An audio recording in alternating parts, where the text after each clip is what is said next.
Daughter receives a mysterious letter from a homeless man 23 years after her dad vanished into thin air.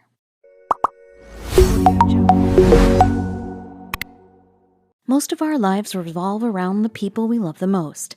Anything happens to them and it directly affects our peace of mind. Some people mean the world to us and we will happily do anything to keep them safe. God forbid something happens to anyone close to us, it will definitely affect us terribly.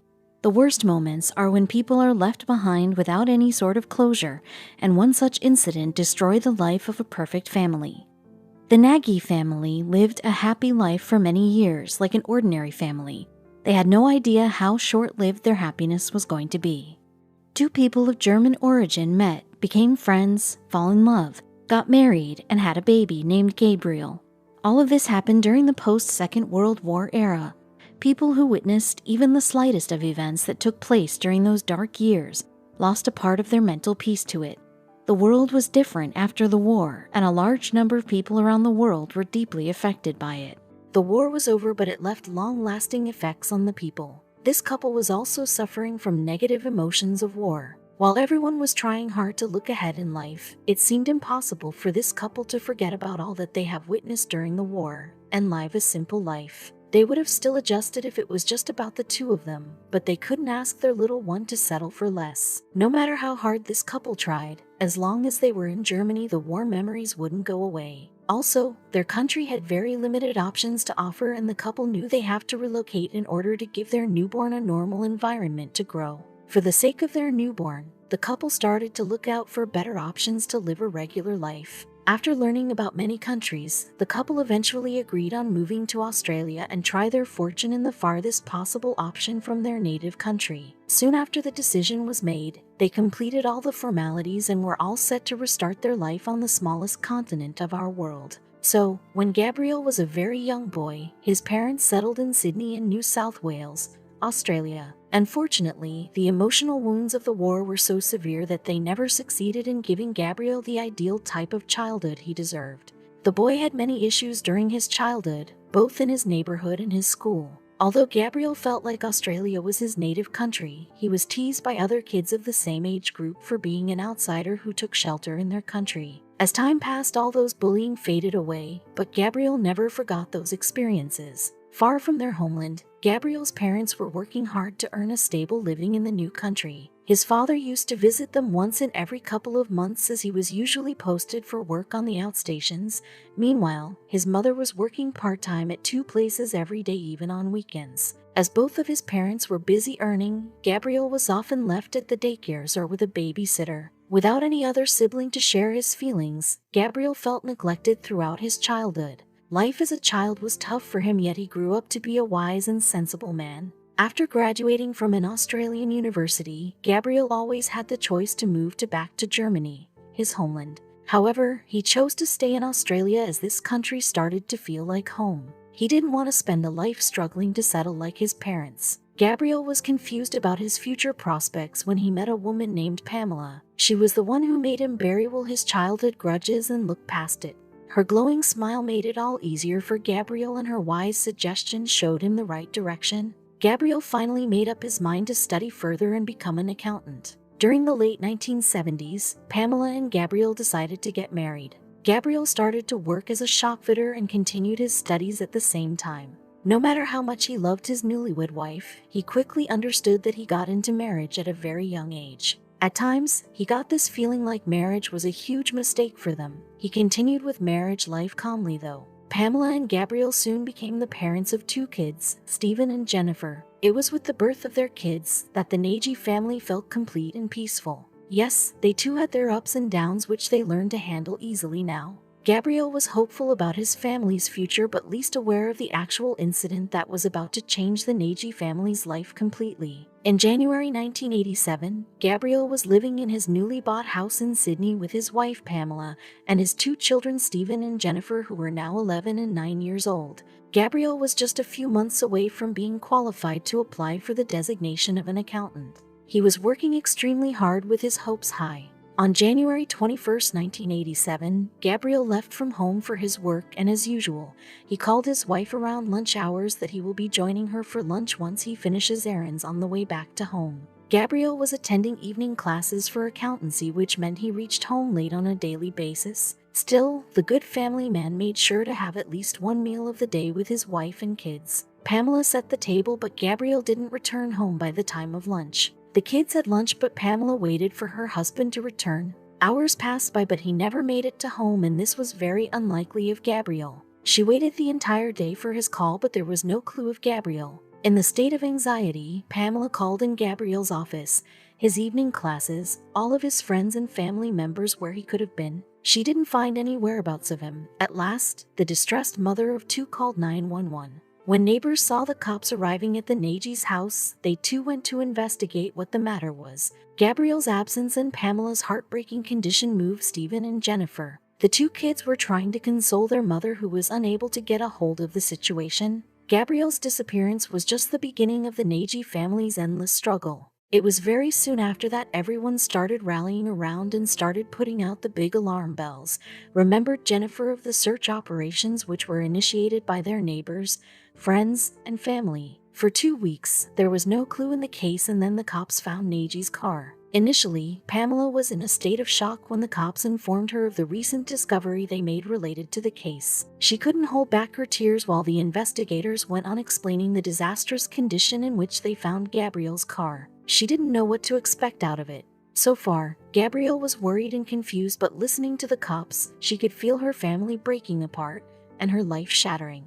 The cops found the burned-out shell of her husband's car. The only thing relieving about this was the fact that Gabriel was nowhere to be found. This kept the family's hopes alive. Clearly, his car had a serious accident, as it was just a rusty shell now, and the most important question still remained as it is was, where was Gabriel? The family felt abandoned without any closure, and to add up to this emotional burden and constant worries, the biggest revelation broke them once and for all. Evidently, a few days after his disappearance, Gabriel walked into a bank branch of Newcastle, a city approximately 100 miles from the north of Sydney, where his home was located, and withdrew all the cash which was in there. What was he even doing in Newcastle? What was going on with him? Each question raised by Pamela received a more disturbing answer than the previous one. Furthermore, the cops got the information from the bank that Gabriel was planning to use this money to buy camping equipment.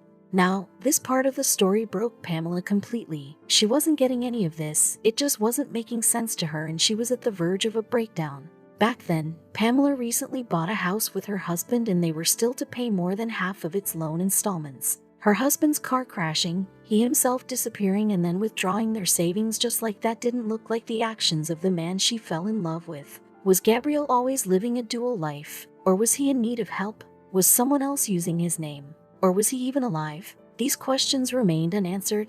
Jennifer was very young for all that was happening, and kids used to tell how her father abandoned her, and along with her mom and brother. It was just so traumatic for everyone. It really affected me emotionally. People would ask, "Where's your dad?"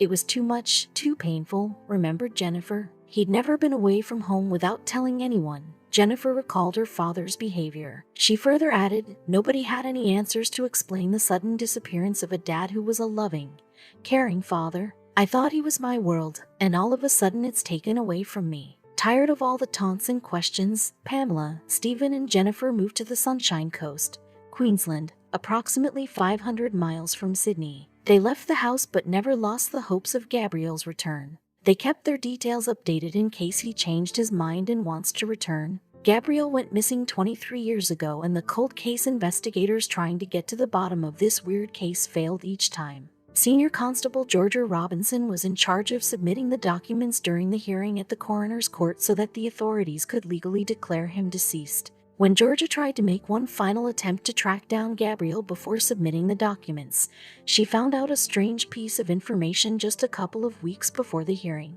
In her search, she discovered that the documents of Australia's health authority Medicare mentioned a man named Gabriel Nagy in their records who underwent an eye surgery recently. Georgia further checked the reports at Medicare and realized that this man also went by the name of Ron Saunders and lived in Mackay, in the East Queensland, located more than 1,000 miles away from Jennifer's dad's missing location. Finally, Georgia got a hold of this man named Ron's number. The man remembered the call as wanted to come up and talk with me.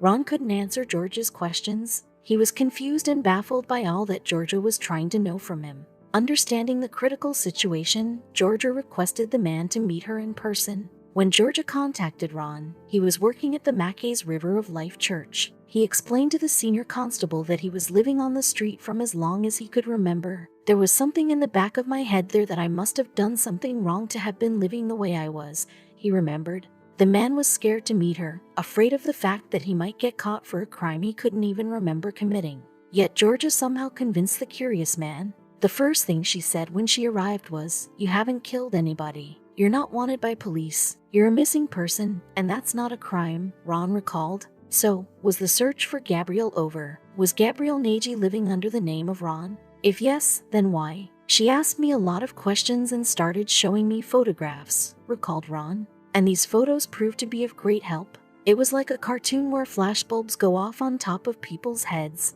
Gave me a letter from Jennifer, a letter from Pam, and letters from my dad and stepmom," recalled Ron. And that's when Ron started to narrate an unbelievable story. He was indeed Gabriel Nagy. On the evening of January 21st, 1987, Pamela was calling her friends and family. Gabriel woke up in the crashed car, covered with blood and with no previous memories. And suddenly he was a stranger in his own city. He couldn't recollect anything that happened before it. On one hand, Gabriel's family was searching for him, while on the other hand, he had no clue about his past. He said in an interview, "It was just a big blank in the back of my mind, and every time I tried to think about it, it just made me wonder, crazy, what happened to me? And then I'd think to myself, what have I done to be in such a position?" The confused man started to think of the possibility that he might be some criminal. He recalled, "I'd just feel guilty and think, maybe I've committed murder or a bank robbery or something. Then I'd occasionally jump inside a bottle, and that'd help me really forget stuff." The condition that Gabriel suffered from was dissociative fugue. As per the Cleveland Clinic, further, quick intervention following a traumatic event or emotionally distressing experience might help reduce the risk of developing dissociative disorders. Gabriel didn't make any contacts and did odd jobs to fill his stomach. He was scared of getting caught, which kept him from approaching the cops. For over 2 decades, he lived as a homeless man without any memory of his past. Tired of living on the streets, Gabriel immediately accepted the offer of Barry Hayo, a pastor of the River of Life Church, a man who offered him food every other day. They gave him work in a small space to live in, and as Gabriel explained, "I jumped at the chance and it kept me off the streets. Apparently, back then I looked like a greyhound. All ribs, skin and bone," remembered Gabriel. After a couple of months, he was working at the church as a caretaker. He was rewarded for being grateful. "I'd been living under a pseudonym for a long time, but I'd been having flashes of my proper name. Things were slowly returning," said Gabriel in an interview. He was about to complete 2 years in the church when some of the past memories started to appear in front of him. Gabriel's hard work at the church finally paid off when he was offered a permanent job of working part-time in a nursing home. Although Gabriel's memories were returning, he wasn't sure of what he should do with this information. Everything started to fall in the right place when Gabriel had an eye surgery where he mentioned his real name. "I sat down and wrote the longest letter I've ever written in my life, 7.5 pages on both sides of the paper," Gabriel remembered. He quickly dropped the note in the nearest post box and waited for the reply. Within a few days, he received the most awaited letter. Said, "Hi, Dad," and that was enough to make me cry, recalled Gabriel. Wrote that she'd finished the letter and she still loved me, he added. His forgotten daughter wasn't the only person who was eager to hear from Gabriel. Within a few minutes of reading the letter, Gabriel received a call. He remembered the precious moment as, 10 minutes later, the phone rang, and it was Pam. "We talked until the battery died." He was overwhelmed by all the love that he was receiving after decades of assuming that he was on his own in the world. Jennifer, who was 32 years old when Gabriel was identified, immediately booked the tickets to Mackay. "He met me at the airport with a big bunch of flowers. It was like it was all in slow motion, and we ran through the airport into each other's arms. It was just like in the Bible, the prodigal son coming home. It was unreal," remembered Gabriel, who was able to reunite with Pamela, father, and other family members. Although he lives in Mackay only, this reunion helped him a lot. "I'm still a bit crazy at times, but in a better way than I was before. At least I've grown up a bit. I'm making better decisions," explained Gabriel, who still struggles with mental health. "If you have left home for whatever reason, ring and let somebody know you are okay. It doesn't have to be your family. The not knowing can really affect you in the end." said Jennifer, who stayed in regular touch with Gabriel ever since he was found.